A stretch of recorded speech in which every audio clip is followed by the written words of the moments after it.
अस्सलाम वालेकुम। भाई अस्सलाम वालेकुम ज़ैनब। ईशर, मेरी जान, खुश आमदीद। वालेकुम तुम्हें अस्सलाम। देखकर अच्छा लगा। मैं ठीक हूँ, शुक्रिया। अस्सलाम वालेकुम अब्दुल्ला साहब। कैसी हैं ईशा मैं साहिबा? ठीक हूँ, आप कैसे हैं? लाओ इसे मुझे दे दो। हाँ हाँ जरूर, क्यों नहीं। चलिए जल्दी से मेरी गोद में आ देखो जाए। तो जरा। तो सही। ओले क्या हो गया? क्या हुआ?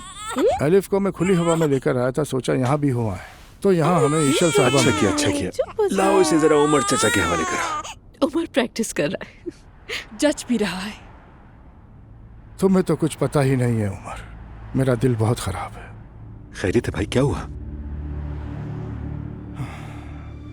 निकाह नहीं हुआ। क्या? कैसे? कल हमें मेहमानों के बीच बिठाकर इंतजार करवाती रही, उसके बाद गायब हो गई। ओ मेरे अल्लाह। उस लड़के फराज के साथ। मतलब नूर?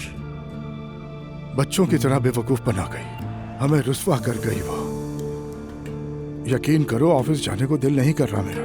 वाकई समझ नहीं आ रहा भाई, मैं क्या कहूँ। ऐसे वक्त में कहा भी किया जा सकता है भाई, नहीं मालूम। अब अगर इसमें भी कोई खैर है तो बस। अब्दुल्ला साहब, आप मेरी बात का बुरा ना मानिएगा, लेकिन माफ कीजिएगा, मैं दिल में नहीं रख सकती। यानी इस जमाने में लड़की की शादी जबरदस्ती मुमकिन है? मानती हूँ आप नूर से नाराज थे, उसकी मर्जी के बगैर कहीं और शादी करवाने की कोशिश भी तो कर रहे थे ना? ज़ैनब ठीक कह रही है। मैं इस पर बहस नहीं करूंगा। अच्छा भाई, नूर अब कहाँ है वैसे? मुझे नहीं मालूम, कोई खबर नहीं, शायद उसी के साथ है। लेकिन ये जानना जरूरी भाई कि वो कहाँ है। काश वो मुझे फोन करती, मदद मांगती तो हम मदद करते उसकी।